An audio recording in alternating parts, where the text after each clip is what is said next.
நம்ம ஊருக்கார பையன் இது சாப்பாடு கொஞ்சம் நல்லாயிருக்கும். இது ஃபுட்டுக்கான பதிவு இல்லை, இருந்தாலும் ஒரு மோட்டிவேஷன் இருந்துச்சு. நான் டெய்லி எப்பயாச்சும் காலைல சாப்பிட்றமா இங்கே தான் சாப்பிடுவேன். சரி, விஷயத்துக்கு போவோம். எல்லாம் எப்படி இருக்கீங்க? நல்லா இருக்கீங்களா? ஆஃபீஸ் வந்தேன், கொஞ்சம் டைம் இருக்குது, சீக்கிரமாக வந்துட்டேன். ஸோ அதனால தான் பார்க்கிங்கில் உட்காந்துருக்கேன். சரி, சும்மா இருப்போமே, ஒரு ஏதாச்சும் ஒரு ஸ்பீச் கொடுப்போம். எப்போவுமே சோத்தை பற்றியே இப்போ வீடியோ போடுற அப்படின்னு சொல்லிட்டு கமெண்ட்லாம் வருது. ஒரு ஜாலிக்காக போடுறது தான். இப்போ என்னென்னா, இப்போ நான் வந்து ஒரு ஆஃபீஸில் ஒர்க் பண்ணுறேன், இன்னும் 2 ஆஃபீஸில் ஒர்க் பண்ணுறேன், ஒரு 2 லேப்டாப் வச்சு ஒர்க் பண்ணுறேன். நான் பெருமைக்காக சொல்லலை.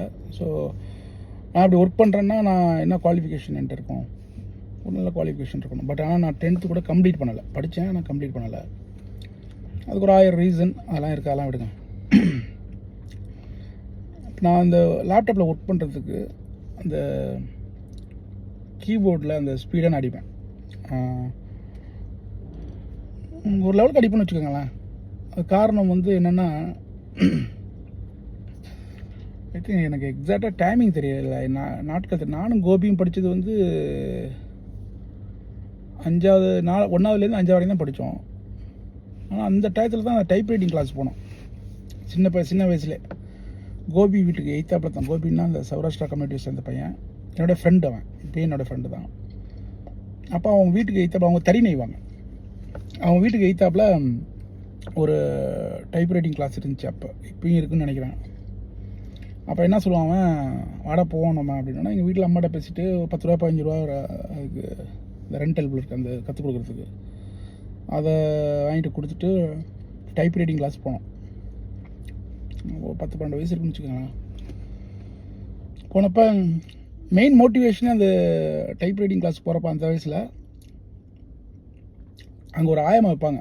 திரௌபதி அம்மன் கோயில் தெருவில், அந்த கோயிலுக்கு பக்கத்தில் ஒரு ஆயமாக இருப்பாங்க. ரைட் சைடில் வீடெலாம் இருக்கும். அந்த வீட்டில் ரைட் சைடில் இருக்கும் அந்த ஆயமா. 1 ரூபாய்க்கு 4 அப்பம் கொடுப்பாங்க. இனிப்பு அப்பம், அது ஒரு மாதிரி எல்லோ விஸாக இருக்கும். இனிப்பு அப்பம் 1 ரூபாய்க்கு 4, கால் ரூபா ஒன்று. அந்த அப்பம் சாப்பிட்றதுக்குனே போவோம் அந்த டைப் ரைட்டிங். அப்போ தான் எங்கள் அம்மா 1 ரூபா காலைல கொடுப்பாங்க. இந்த 1 ரூபா வாங்கிட்டு போய் 4 அப்பம் வாங்கி நானே தின்றுவேன். கோபிட்ட கொடுப்பான்னு நினைக்கிறேன், அது எனக்கு சரியாக ஞாபகம் இல்லை. நாங்கள் அப்பத்தை சாப்பிட்டுட்டு வந்து டைப் ரைட்டிங் கிளாஸ் வருவோம். இது ஒரு விளையாட்டுத்தனமாக முடிஞ்சிச்சுன்னு வச்சுக்கோங்களேன். அப்போ எங்களுக்கு அந்த ஏஜ் கம்ப்ளீட் ஆகிறதுனால அந்த எக்ஸாம்லாம் எழுத முடியாது. ஸோ அதோட அது முடிஞ்சிச்சு, அந்த சாப்டர் ஓவர். இப்போ எனக்கு அது சம்மந்தமாக வேலைகள் வர்றப்போ இந்த டைப் ரைட்டிங்லாம் பண்ணுறேன் பார்த்தீங்களா, அது ரொம்ப சுலபமாக எனக்கு வந்துடுச்சு. சுலபமாக வந்துடுச்சுன்னா ரொம்ப ஈஸியாக. இப்போ நான் 10 வரலையுமே யூஸ் பண்ணி தான் டைப் பண்ணுவேன். நல்லா சேல்ஸ் உள்ளவங்க கூட அவங்களுக்கு 10 வரலையும் யூஸ் பண்ணி அடிக்க தெரியாது, ஒரு விரலே குத்திக்கிட்டே இருப்பாங்க. ஸோ அது நல்லா, அது ஒரு சின்ன அந்த வயசில் ஒரு சின்ன ஒரு ஊக்கம்தான், விளையாட்டுத்தனமாக கற்றுக்க போனது. அது இன்றைக்கி அவ்வளோ யூஸ்ஃபுல்லாக இருக்குது. என்னால் சொல்ல வர்றது என்னென்னா, இப்போ பிள்ளைங்களாம் அந்த படிப்பில் ரொம்ப இன்ட்ரெஸ்ட் இல்லாமல் அந்த கேம், இன்ஸ்டாகிராம், ஏன்னா என் பையனும் இப்படி தான் இருக்கான். நான் நிறைய மோட்டிவேஷன்லாம் சொல்லிகிட்டு இருக்கேன்.